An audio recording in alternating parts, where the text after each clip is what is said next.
I'm here in Finland to talk about something called Prout. Hello. What can a monk who spent nearly 50 years studying the mind teach us about everyday social interactions? We will dive into that as Dada will join me, a yogi. Quite interesting. Dada had many insights that helped me to enlighten myself in my spirit and to be inspired to spread that, incorporate that into my daily actions, into my work. That is something that I will move forward with, being excited and inspired by Dada's presence. As Dada said, we have this deep longing for a lasting happiness. In this video we will discover how that could be fulfilled. I'm here with Dada Krishnasevananda. Did I say it right? Yes. Good. Dada has very good calmness, and I'm glad that you could join us. I thought... I'm glad to be here. You're glad to be here? Good. You just arrived in Finland. Yeah. And the first thing, you came to this podcast. Right. How wonderful.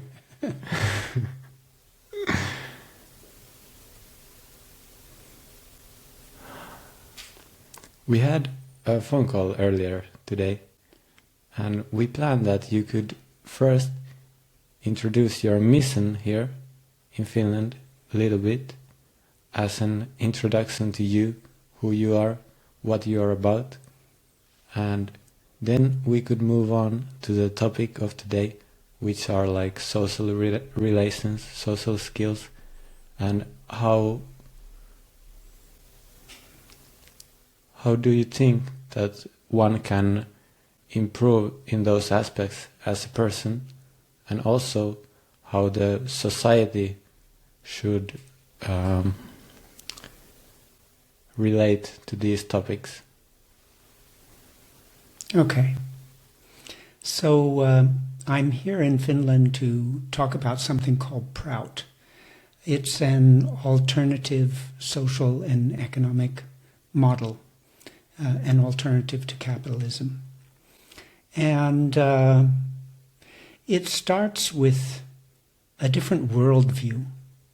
So it assumes that all of us, every creature, every atom even, is on a journey towards evolving consciousness, and that the universe is the home for all creatures to facilitate that journey. So there is a flow, there is a movement in the universe, a movement towards higher consciousness. And human beings as evolved creatures, our role is to kind of facilitate that flow. And Prout is a model that kind of starts from that position.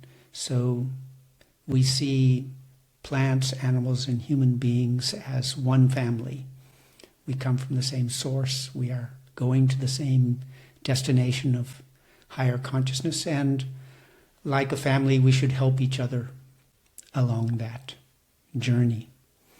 So the kind of society you build depends upon your experience of life. And if you start from the experience of separateness, then you will build a kind of a world that's based on separateness and based on competition and conflict. But if you, through meditation, for example, you have a feeling of a deep level of connectedness, that everything is fundamentally connected at some deeper level, and that we are all one universal family, then how will you express that feeling, this feeling of universal family? How will you translate it into social and economic institutions and practices? So Prout starts from that idea of fundamental connectedness, or a sense of universal family. So in a family, the first thing that, if you had, well, all the families in the world, if they're a good family, they think, does every child have enough food? Does every child have clothes to wear, education, medical care, and a place to sleep, right? And let's say there are different children in the family, you will not kind of meet the personal needs of one if it's going to damage the needs of the other children, right? So the first thing that you will think about, does everybody have their basic needs? And then if there's something left over, you will distribute that according to the individual talents and interests of each child. So there's this effort to balance the collective interests and the individual interests. You care about individual needs, but you care about them in a way that doesn't damage the basic needs of the other children. So, for example, if one child came to the parent and said, I'm stronger, I'm faster, I'm more intelligent than my little sister, so I should get more.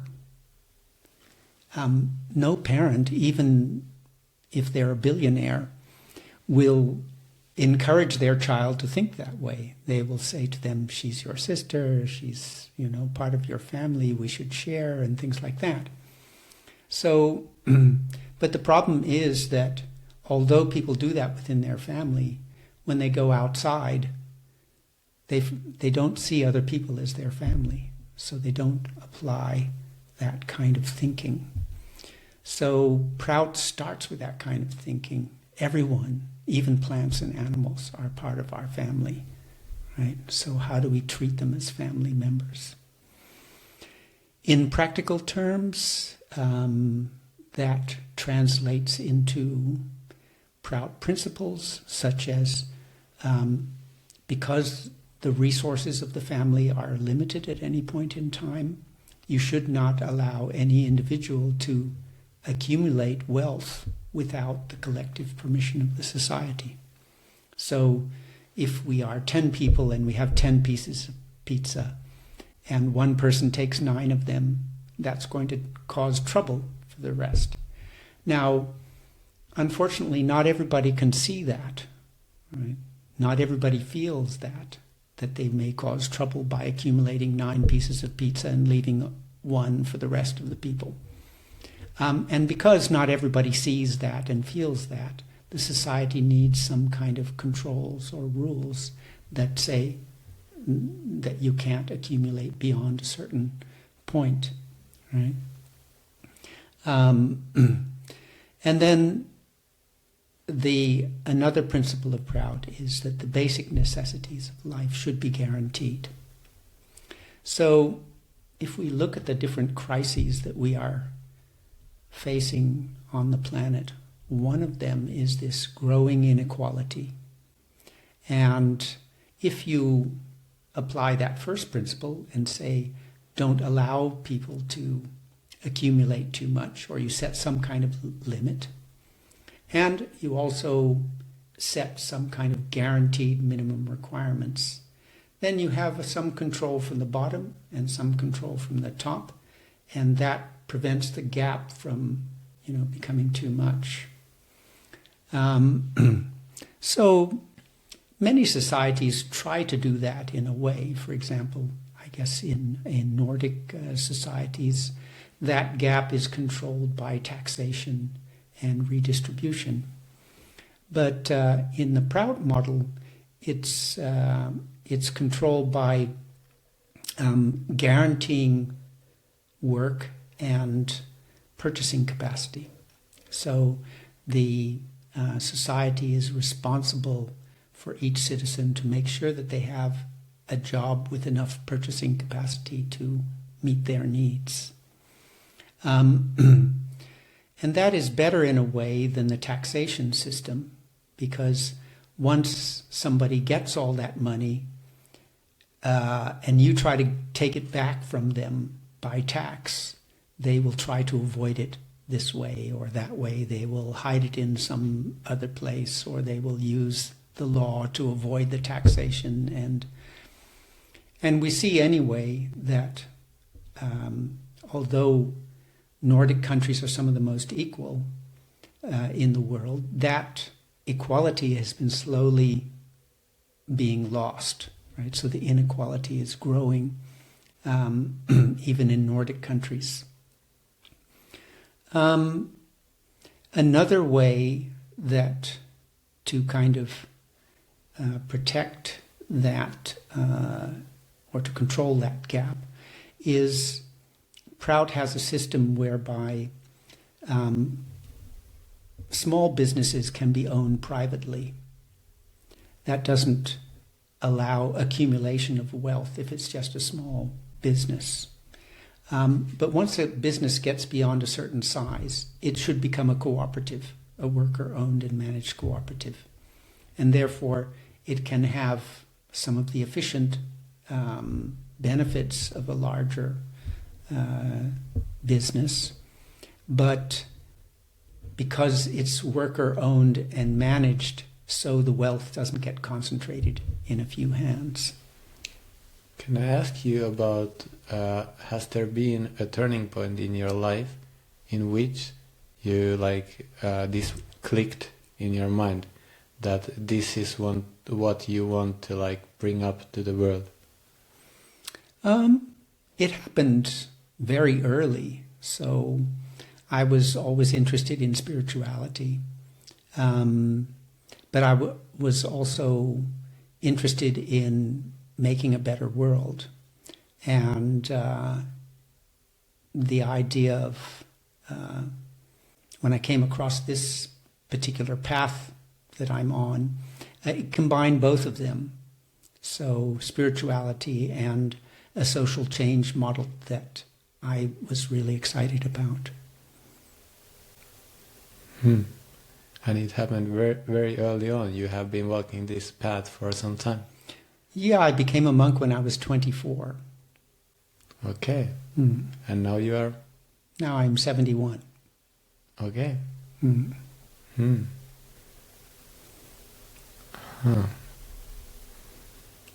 So you have been living with other monks during that time? Yes, but not only with monks. We don't, as monks, we don't kind of live hidden away in monasteries. The Eastern type of monk is a traveler, moving along and kind of interacting with the public. So I've lived in many countries and taught meditation and yoga in many countries, and taught about Prout. And sometimes people may wonder, well, why is a monk talking about economic policies? Well, as a monk, you want everybody to be happy and to self-realize. But people who have to worry about where their next meal is going to come from, they don't have an opportunity to develop their spirituality because they're just worried about survival.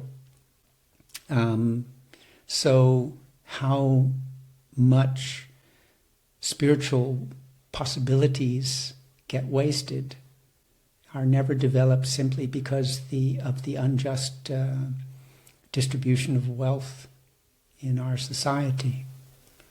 So that's the motivation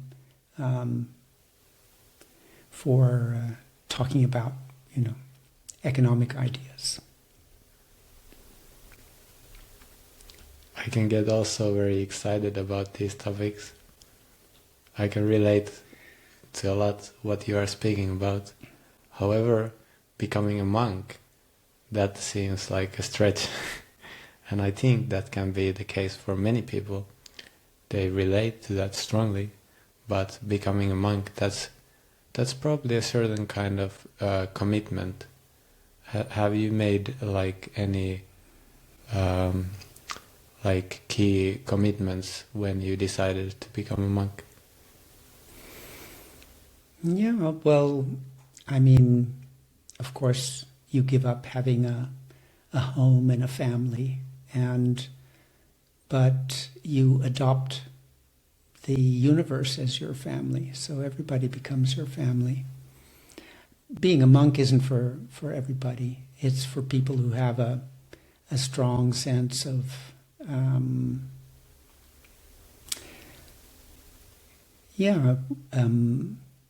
universal love, I suppose. In my case, I found myself in a situation where I loved a lot of different people at the same time, but in society you kind of have to choose one, otherwise you get into difficulties. But I had the same feeling of love for many people, and then one day the question came in my mind. This feeling of love that I feel, is it possible to find love itself independent of love for a particular person? And I believe very much that was possible, and I was excited about that possibility. Can I find love itself? Because, when you're pulled in so many different directions, it's difficult. It is. It can be very draining. Yeah, and I think, everybody has to make some sacrifices. If you are a monk, you have to sacrifice your, kind of desire to have a special person to share your life with. But if you are not a monk, you have to focus on one person, right? Mm-hmm. And I'm pretty sure that almost everybody may fall in love with somebody else or meet somebody else. There's so many beautiful people in the world. So if you choose to commit yourself to one person, you will also have to make sacrifices when your heart gets pulled in another direction. So I don't think anyone can live without making some kind of sacrifice for the path that they have chosen. But as you do spiritual practice and meditation, you learn how to find something eternal and permanent that sustains you. Yeah. We talked a bit about meditation earlier on the phone. We talked how this calmness, this is something that everyone can recognize, and thus they can grasp, they can understand. Everyone can understand how meditation can be good for oneself and for the people around that person. Yeah, I was saying that if you are with someone who's calm and quiet and giving you their undivided attention, it's nice. But if you are with someone who is distracted and agitated and only half talking to you and half thinking about something else, it's not a very pleasant experience. And similarly, if you yourself are quiet, centered, and focused, you will be able to connect with the person that you're talking to in a much more meaningful and pleasant way. So everybody knows that. And I think intuitively although we are sitting there as separate human beings, we all feel some kind of inner connection with other human beings. And taking your attention or learning how to shift your attention from the outer separateness to the inner connectedness is basically what spirituality is about. And when you do that, you go beyond loneliness, you go beyond separateness. I like the image of a necklace with many beads on it, right? So each bead is separate, but there's one string that runs through all of them. And if you are on the outer part of your awareness, on the outer part of your personality, you only experience separateness and you're cut off from all the other beings. But if you can pull your mind, close your eyes and turn inwards and reach to that center point, then come to that essence that runs through everything, the string that connects all the beads, then you enjoy a sense of expansion, a sense of clarity, a sense of connection, a sense of oneness. And I think those are the things that we are really looking for.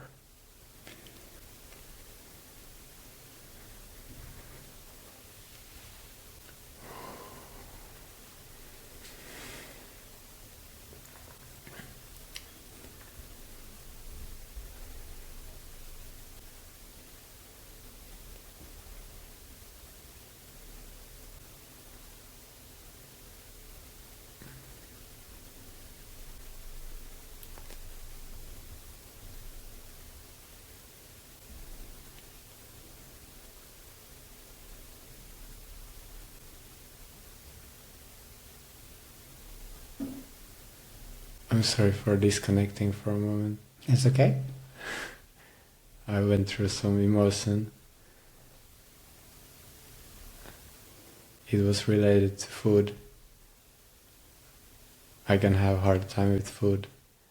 As you were speaking earlier about people not having that basic need of food, I could relate to that as well. Even though I have food, I still can feel scarcity around the subject. I have some disorder around it, or I can be very strict to myself, and then it can feel like it's an obstacle for spirituality. Sometimes, just now, thought comes and I get disconnected from myself or people around me. Right. Yeah, I think we all have to struggle with some kind of complexes on one level or the other. But for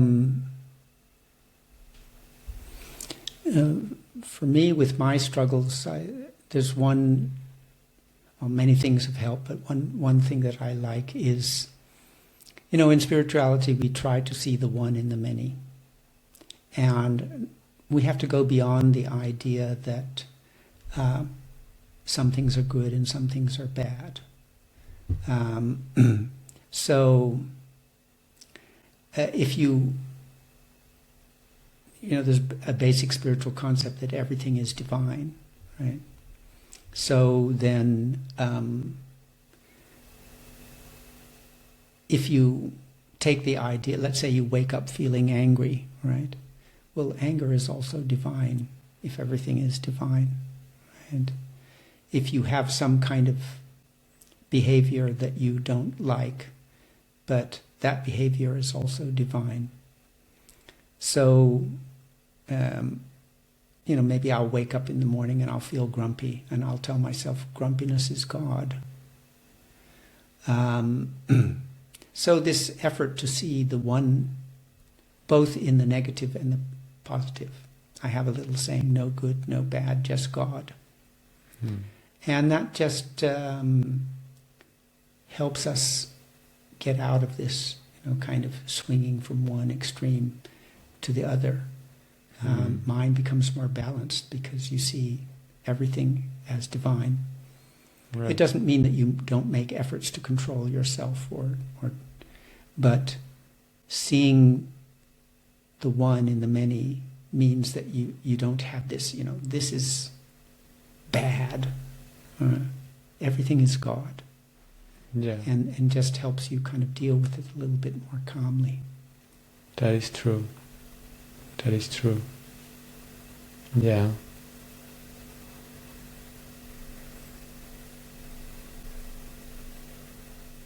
I would like to talk about some practical kind of realization, or practical, more like tools for people. We were talking about meditation, so we could like dive deeper into that, how meditation can actually help, like, well, yeah, how meditation can actually help. Well, basically, in meditation, you are trying to bring your mind to the center line. You have your thoughts that are, waves. Thoughts are waves. And in meditation, you are returning to something. So you are returning to a mantra, or you are returning to a chakra point, or you are focusing on your breath. So that effort to pull the mind to something, right, has the effect of flattening the wave, right? So a wave like this has a center line running through the middle of it. So as your mind, through the concentration on breath or whatever you're focusing on, as you keep pulling it back towards that center line, it makes the wave calm. And it is the agitation of that wave that creates the walls between people, right? The noise. If there's a lot of noise in your mind, it creates a wall that separates us from each other. And if that noise, through concentration on something, breath or whatever it may be, is gradually, that wave is compressed and flattened and we come more towards that center line, then the noise decreases. As the noise decreases, the sense of separation decreases, the sense of connectedness increases, clarity, well-being. So that's basically how it works. Yeah. I have been discovering lately that meditation can be found in anything. Like, I was very used to meditating, like my eyes closed, closing the senses. But lately I have not been doing that so much. It has been a different phase for me. And during this phase, I have like learned that anything that I do, I can just focus on that completely, and it becomes a meditation. So if I think about having this conversation with you right now, there is a lot of thoughts coming and going that like keep pulling me. But if I just come back, that's my meditation for right now. So I think that can be also useful for people to understand that meditation does not need to be so limited in a way. Yeah, well, ideally, 24 hours we could be meditating, right? Eyes open or closed. For me, I think whether your eyes are open or closed, the essence of the matter is trying to see the one in the many, right? So,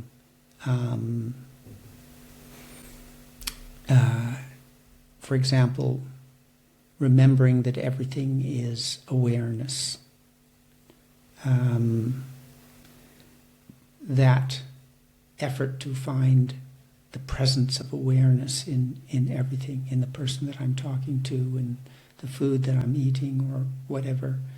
That simplification. What is let's say there are 10 different images, but they're all made of the same metal, right? So if you focus on the separate images, you see differences. But if you focus on the fact that they're all made of gold, for example, or all made of love, or everything is divine, or everything is mental, what's the one common substance? Forms are many, but substance, the fundamental substance, is one. So that is a meditative effort with your eyes open.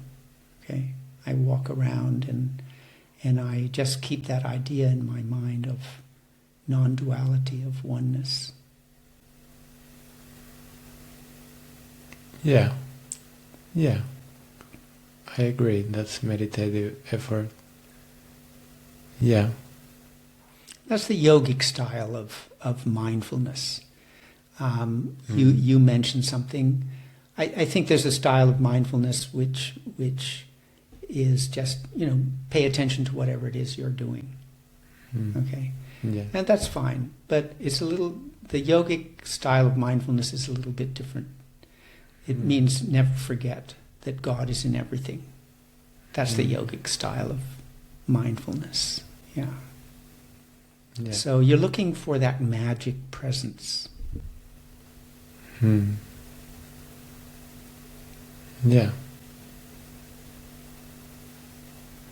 Is there other ways? Well, of course there is. Like other ways to involve oneself with yogic practices other than becoming a monk. You don't have to become a monk. You can just do a certain amount of them in a day. Of course. Sure, and even in the tradition that I'm following, which is called Ananda Marga, most of the people are not monks, right? Yeah. So, and actually, in the tradition of Tantra, the guru is never a monk. The guru is always a family person, because a guru should be able to show that it's possible to lead a normal family life and reach the highest stages of spirituality, right? So yeah, in the tantric tradition, the guru is a family person with a job and who is able to be successful in both worlds or both spheres. Yeah. I very much like that idea. Yeah. In the Indian spiritual tradition, there are many stories told about a yogi king whose name was Janak, and he's seen as an example of a person who can, live amidst the complexities of life in the world, but also be a realized person. Yeah, I have heard about him. Yeah.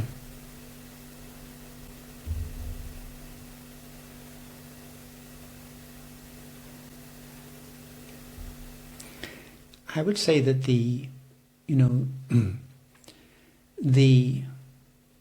ability to gain the benefits that we've been talking about, well-being, clarity, sense of connectedness, they come down really to two main things.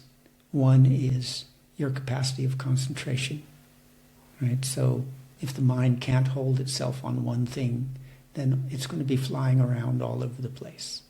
And that sense of clarity comes when you can focus on one thing, sustain that focus, and the mental wave gradually moves in towards the center. Okay? So that ability to sustain concentration is key. And the other ability is memory. So do you forget the spiritual idea the moment you open your eyes? How often do you remember that thought of the one in the many, that everything is divine? So the ability to do different things, but keep that memory of who you really are, or keep that memory of the one in the many. So I would say that those are the real engine. But the yogic lifestyle includes many things: breathing and yoga exercises and diet and following ethical principles. But actually, they are all practices that help us do better concentration and better memory of the spiritual idea. So the food that we eat is designed to help the mind have more clarity and concentration. The breathing develops power of concentration and that kind of thing. And the exercises, the asanas, also even out some hormonal disbalances that help us focus more effectively. So the whole yogic lifestyle is basically aimed at deepening your capacity for sustained concentration and sustained memory. Yeah. For people who live a yogic lifestyle when others around them are not doing so, that can be a real challenge, and it might be too big of a challenge. I'm thinking about this also from my own perspective, thinking about community that I will live with, like how would that look there. I do a certain amount of yogic practices, but I feel like it can also like become separation if I do it too much. If I cannot like relate with others in that way, I might be better off trying to resonate or just resonating naturally with other healthy styles of living that they practice. Yeah, well, if your mind is going in a spiritual direction and somebody else is going in a totally different direction, obviously there's going to be some, differences. So it is helpful to find other people who are also interested in the spiritual journey, who share the same desires and goals that you do. And say you have a normal job and you have to mix with all kinds of people, it can feel difficult. But that's why it's helpful to once a week gather together with other people who are also into yoga and meditation, to refresh yourself and just realize that you're not completely crazy, that there are other people who share the same goals that you do. So it may involve some change in your friends also. You might find new friends who share more similar goals that you do.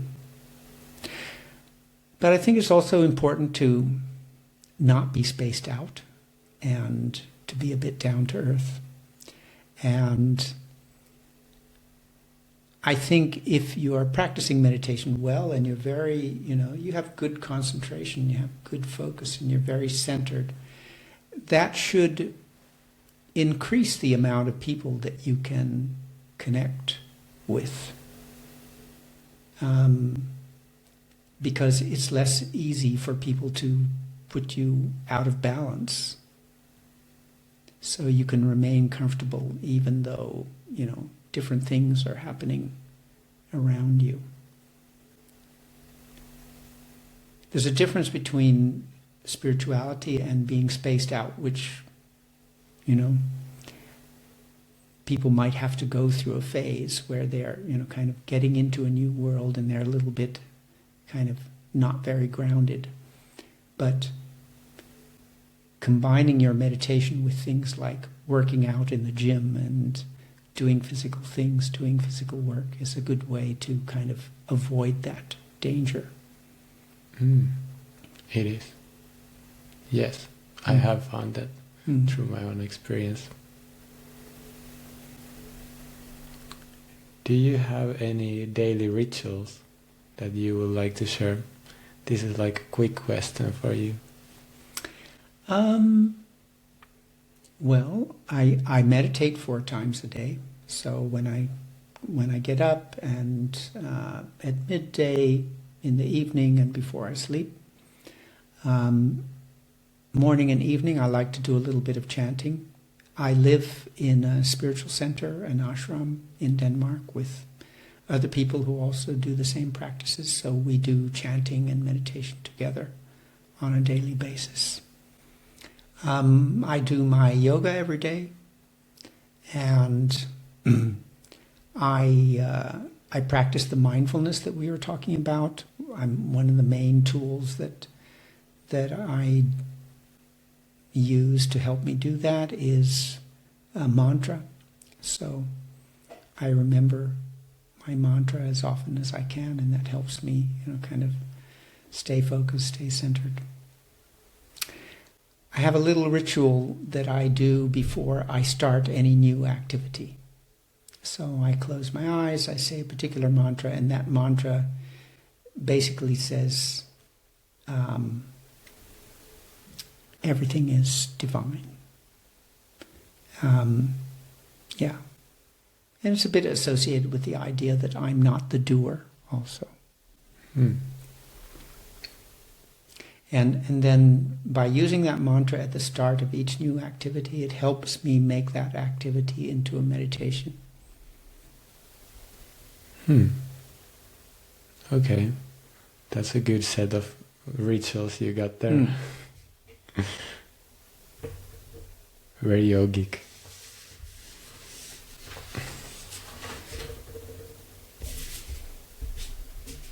I asked a friend, and he was very curious to hear about, because you said I'm going back now to the income gap. Yeah. Like you mentioned that in Finland as well, you have been like listening what's going on. Yeah. Yeah, and also like our neighbor countries, you probably have some knowledge about that as well. Like how is the present situation with income gap? And he was curious to hear about like extremes, like how bad is the situation really? Well, I saw a study made by a Swiss bank, Credit Suisse, I think it's called, about income inequality, and it's something like the wealthiest 1% own, I think it was like 40% of the world's wealth. And then the next 10% own 30%, and the next, so it's like the majority of people have to make do, have to share about 5% of the world's wealth. So it's really, really unbalanced. And some interesting studies have been done recently. There was a pair of English, I think they were sociologists, who studied the more wealthy countries about what kind of effects inequality had. And across the board, they found that the more equal countries, everything was better. People were happier, they lived longer, there was less social conflict, the economy was better, everything was better. And the more inequality increased, the worse everything got. Even the rich people suffered more, the more unequal things became. So I talked about the idea of family, right? The more unequal people become, the less feeling of family there is. And then the society becomes more full of conflict, and people feel less relaxed and at ease. There was another study recently, I think it was some Swedish researchers, who found that for every 1% that wages increase, it also increases the GDP, the gross domestic product. So I was listening to the debate in Finnish politics at the moment. So the government party wants to kind of make Finland more competitive by spending less money on services and things like that. But the evidence is showing that an economy is more healthy when people have stronger purchasing capacity. And so they're kind of going in the wrong direction. As you know, if inequality increases, then people have less money to spend. And if they have less money to spend, they're going to buy less things. And the production, there'll be an overproduction, right? Nobody can afford to buy the house, or nobody can afford to buy the car.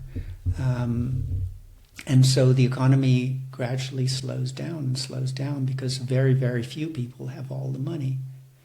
But the more the common person, and this is the approach of Prout, try to put money in the hands of the common person, in the pockets of the common person, and they will go out and be active economically, and that's what will. In the past, countries like Germany and Japan have succeeded through exports because, Japan originally because their wages were less. But they've realized now, Japan went through a very static period in the economy because they couldn't export anymore. The markets were flooded, there weren't enough people to buy, and then there was competition coming from China and so forth. And finally now in Japan, they've realized that the main way to improve their economy is to improve the local demand. If local people have the money to buy their products, then that will be the main strength. So I think Finland should learn from what's happening in Japan. The way to get out of unemployment, the way to get out of the tough economic situation is not to reduce wages and try to be more competitive in exports and things like that. Even China is realizing that it can't keep doing that forever. The most important thing is to increase the strength of the local demand. Put money in the pockets of the common people. That's what will make your local economy strong. So that's what Prout focuses on. And to do that, you have to guarantee the minimum requirements. So that's pushing things up from the bottom. And you also have to set limits on the upper level that people can accumulate.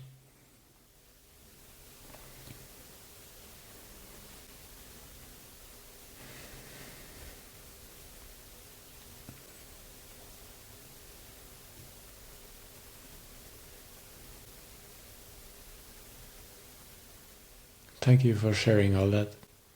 You're welcome. This is new information for me. I'm glad that I can learn. It can spark excitement in me. Yeah, I think people are looking for a vision of the world that speaks to their hearts, not just to their pockets, right?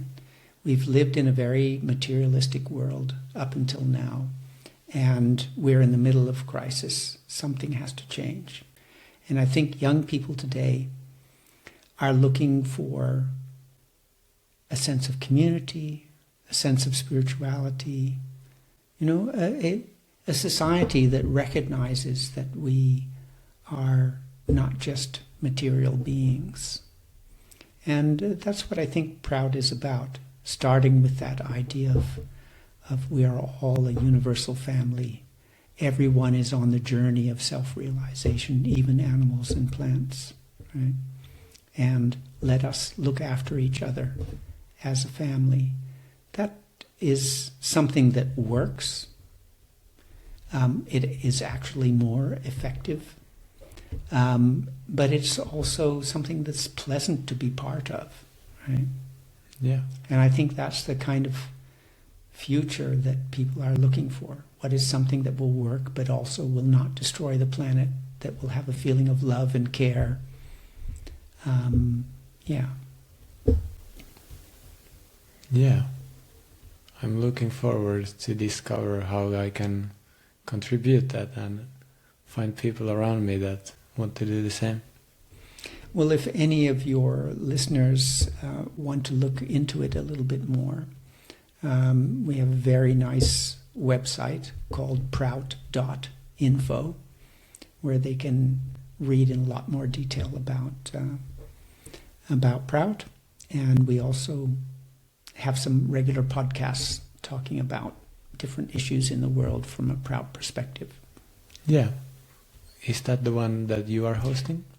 No, I'm not hosting it, that one. Oh, No. that's a separate one. Mm. Okay. Yeah. Yeah. People can also connect with each other in the comments of this video. They can find someone to chat with about these topics. These are the more good qualities of the internet, that it can be very accessible to find actually community through that way. Although I think it's very important to have that community in person as well.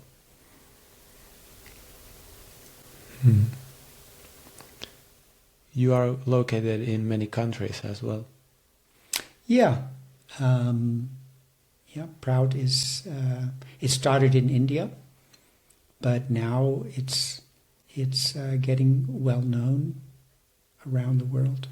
And every summer we have a gathering in Denmark, and people come from all different countries who are interested in Prout.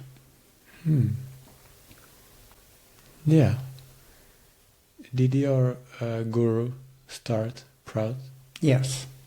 Yeah. Yeah. And for the reason that I mentioned, there is so much poverty and suffering, and yet all those people who, are suffering have spiritual potentiality. And if you're going to help them, first you have to solve their economic problems. Then you can teach them meditation or yoga. Yeah. Yeah. Yes. I think just focusing on meditation in terms of one's spiritual life, that's not relevant for most people. That's not the way to go anymore. It's a social effort as well. Yeah. I think it's all about balance, right? So we are physical, mental, and spiritual, and we feel best when there is a balance of those three. And I guess a society where those three are in harmony and balanced with each other will also feel more suited to us also.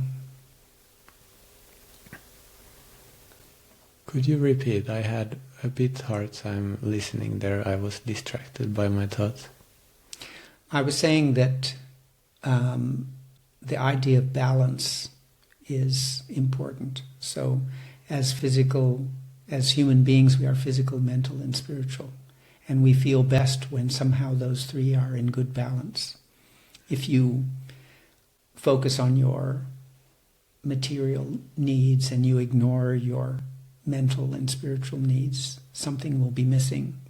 But similarly, if you focus entirely on your spiritual needs and you don't pay proper attention to looking after your physical and mental needs, you will also be out of balance and not be happy. And the same applies to the society. If the society doesn't give proper space and encouragement and support for spirituality, or it gives excessive support for spirituality and ignores the body or whatever, then neither will create a sense of well-being. So what we want is a society that acknowledges that we are physical, mental, and spiritual, and gives proper scope and support for that. Yeah. I think that's a very useful way of thinking, those three aspects. I have done that sometimes. Yeah, it can be pretty insightful to check regularly, am I in balance with these three things? I haven't used it very much thinking about like society, like in terms of like what kind of message I want to bring forth, or how would I like to affect the society. Society, how would I like to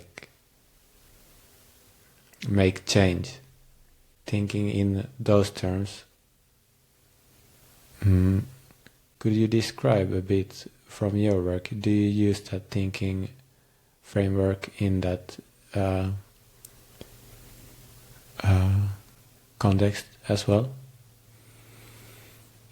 You mean, are you asking how I see the best way to serve society is? I'm not sure what your question is. My question is like this framework of thinking, am I in balance with these three aspects? Right.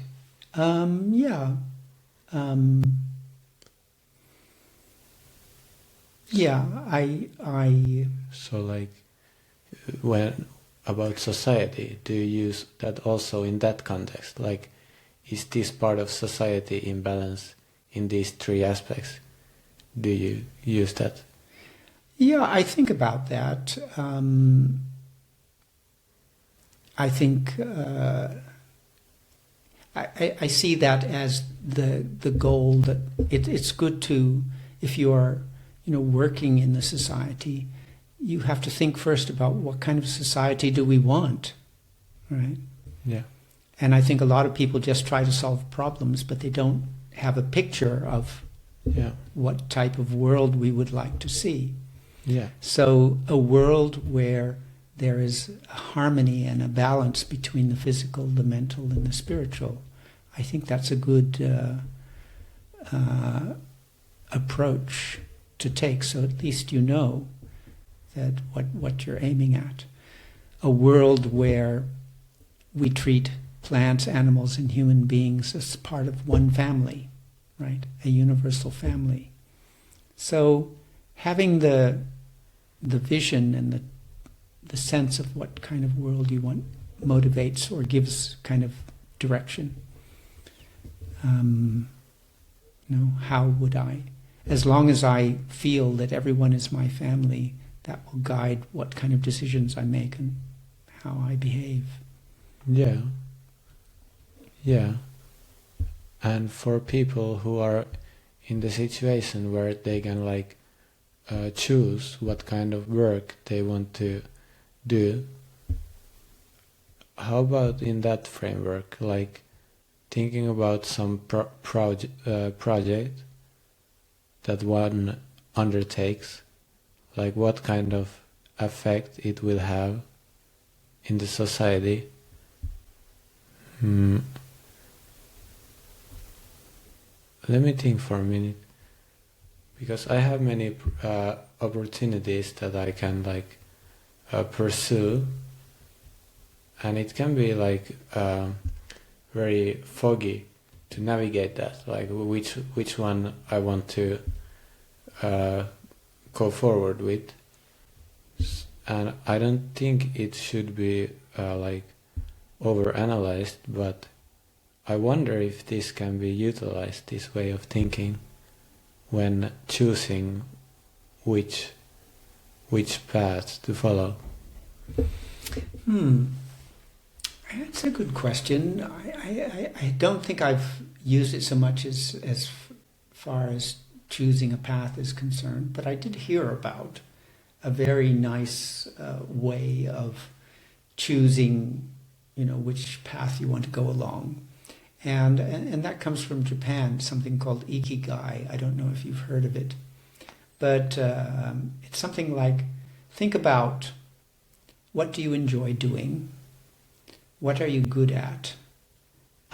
Is it good for society, and can I make a living from doing it? So if you can find something that you're a little bit good at, you enjoy doing, it's good for society, and you can also make a living doing it, then that sounds like, a good path for you. Yeah.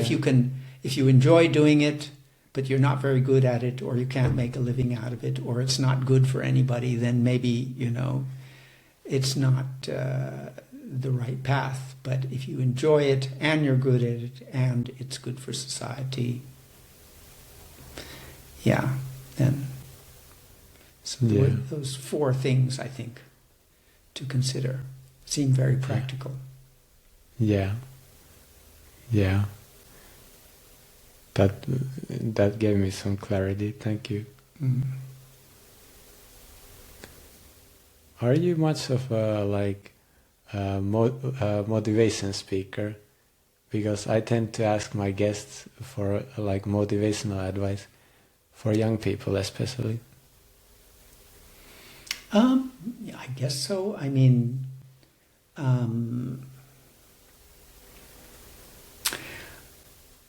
I try to help people discriminate between or wake up to the longing that we all have for something permanent and for something infinite. So I think it might have been Jesus who said that the fox has his hole, the bird has its nest, but the Son of Man has no place to rest his head. And by that he meant that animals are satisfied with their little nest or their hole, but there's something in being human beings which is a restless longing for something eternal, for something infinite. So that peculiarly human characteristic of longing for the infinite and the eternal, I think we will never be happy unless we do something to meet that need. And that's what spirituality and meditation is about. So you connect, we come back to this wave image, the waves are going up and down, but there's one center line running through everything. If you want to find permanent happiness, you have to find that central line.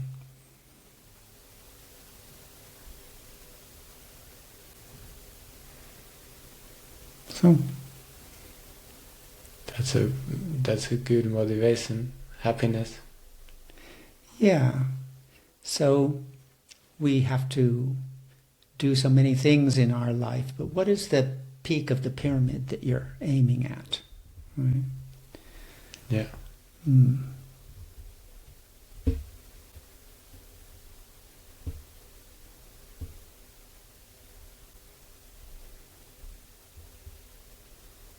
How should one meditate?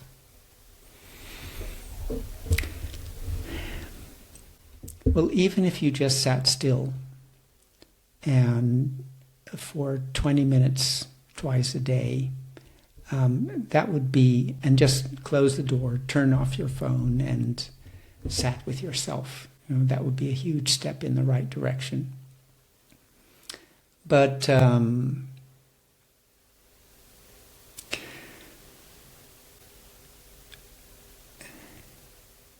having all meditation involves some kind of concentration on something. Your breath, watching your thoughts, a mantra, an idea. Everything is love, or everything is God. And returning to that object of concentration, right? Returning to your breath. There are different approaches out there. I think there's nothing more useful than an experienced person to learn from. But you have to find the type of approach that you connect with. So Some people may relate more to chanting and mantra, and others may relate more to just watching their breath or watching their thoughts. So I would encourage people to maybe try a different range of things and to see which one they like, and then to try and find someone who is an experienced guide. It helps with everything, whatever it is that you're learning. If you're learning from someone who has done it before and has some experience and can maybe help you make less mistakes and go a little bit smoother and quicker, then it's useful. Yeah. Yeah. Are you a guide for many? I enjoy teaching meditation, and I've been doing it pretty much all my adult life. So yeah. Yeah, I bet you are good at it. I've had a lot of practice.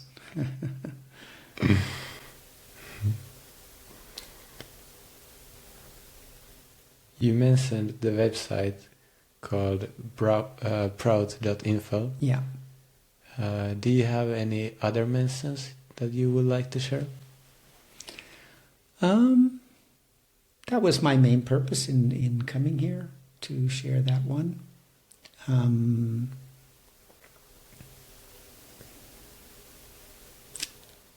There's on the more spiritual side, our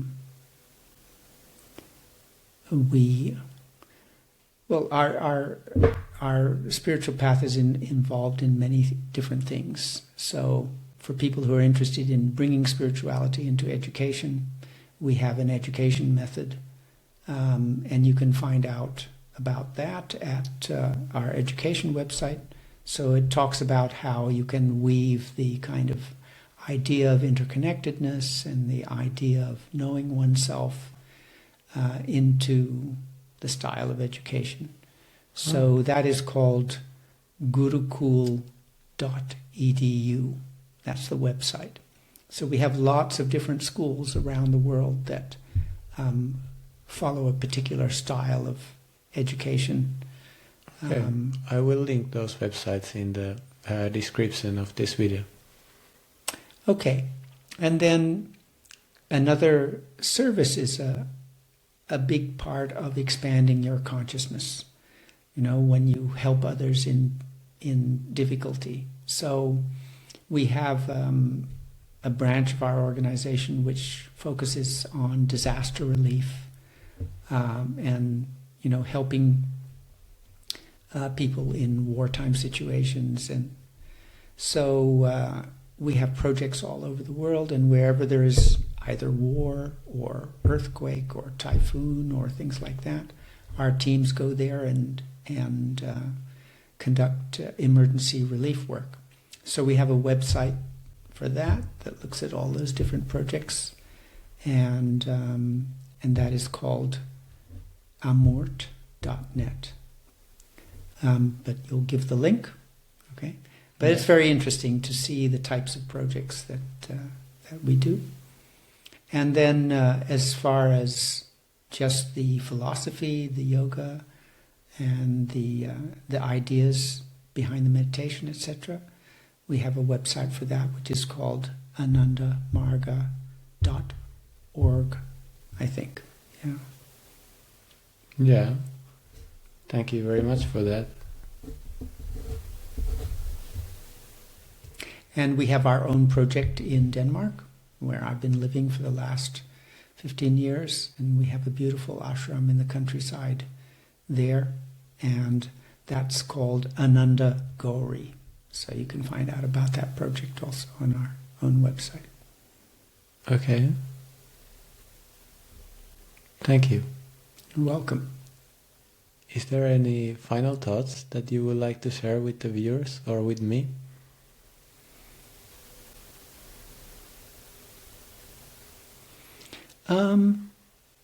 Just coming back to the thought that we started with, that we are all one universal family, and the more we can strengthen that feeling, the more we will behave towards each other in a more loving and beautiful way.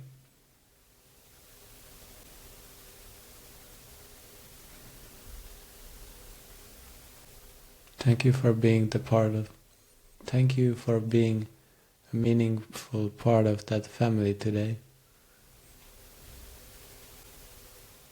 Your words bring up a good vibration. Thank you.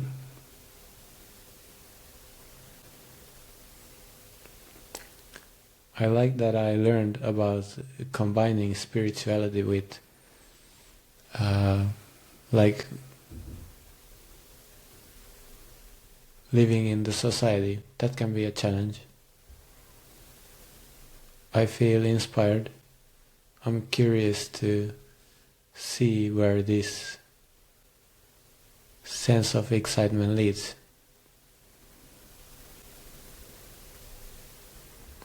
I hope you have inspired others as well. This was very interesting conversation.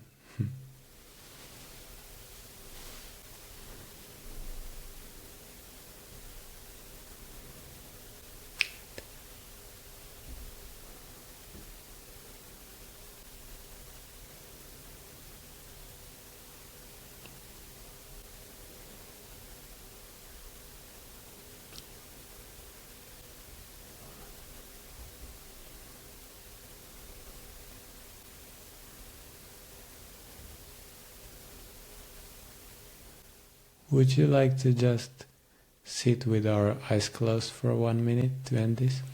Sure. Yeah.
Hei, tähän väliin maininta kanavan tukiverkostosta.